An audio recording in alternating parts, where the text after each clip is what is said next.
Steve को लगा कि उसने एक दुष्ट आत्मा का अंत कर दिया है, लेकिन उसके भीतर कहीं एक अनजानी बेचैनी बाकी थी। उसकी कहानी पूरी दुनिया में चर्चा का विषय बन चुकी थी।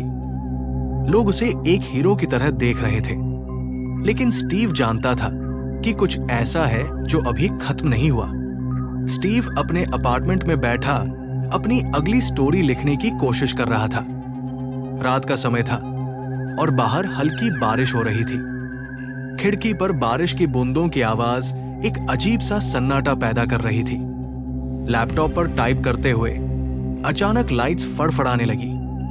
स्टीव ने सोचा कि यह सामान्य बिजली की समस्या होगी, लेकिन तभी उसे अपने पीछे किसी के चलने की आवाज सुनाई दी। उसने मुड़कर देखा, लेकिन कमरे में कोई नहीं था। उसके डेस्क पर रखे ज़ोडियाक किलर के पुराने नोट्स हवा में उड़ने लगे। अचानक दीवार पर एक अजीब सा संदेश उभरने लगा। तुमने सिर्फ शुरुआत देखी है, असली खेल अब शुरू होगा। स्टीव ने डर को अनदेखा कर अपने पुराने दोस्त और जासूस मार्टिन को फोन किया।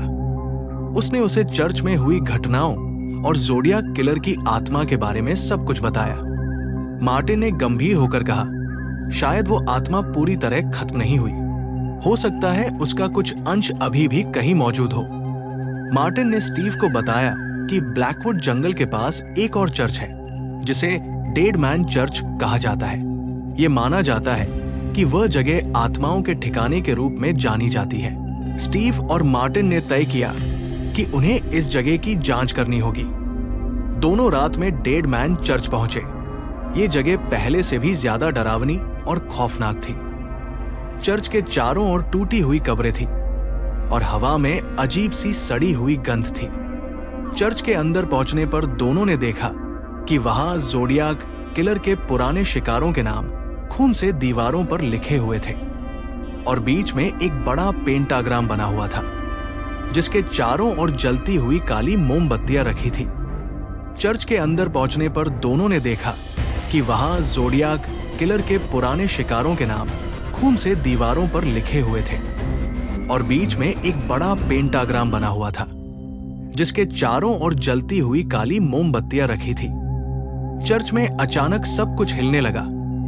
दीवारों पर अजीब आकृतियां उभरने लगी। ज़ोडियाक किलर की आत्मा एक बार फिर सामने आई, लेकिन इस बार वो और भी भयानक और खतरनाक लग रही थी। उसने खुलासा किया कि स्टीव ने जिस आत्मा को हराया था वो सिर्फ उसका एक हिस्सा था।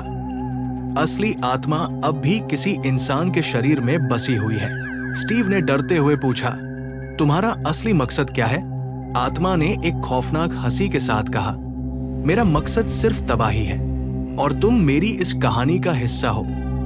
मार्टिन ने एक पुरानी पुस्तक से पढ़कर आत्मा को खत्म करने के लिए मंत्रोच्चार शुरू किया, लेकिन आत्मा ने उन पर हमला कर दिया। स्टीव ने हिम्मत जुटाकर मोमबत्तियों को बुझाने की कोशिश की, क्योंकि किताब में लिखा था कि मोमबत्तियां बुझाने से आत्मा की शक्ति कमजोर हो जाएगी। जैसे ही स्टीव ने आखिरी मोमबत्ती बुझाई, आत्मा ने जोर से चीखते हुए कहा, तुम मुझे रोक सकते हो, लेकिन ये लड़ाई अभी खत्म नहीं हुई, और वो धुएं में बदलकर गायब हो गई। स्टीव और मार्टिन चर्च से बाहर निकले। जंगल अब शांत था, लेकिन स्टीव के मन में अभी भी बेचैनी थी। उसने मार्टिन से कहा, अगर ये सिर्फ शुरुआत है तो हमें पूरी तैयारी करनी होगी।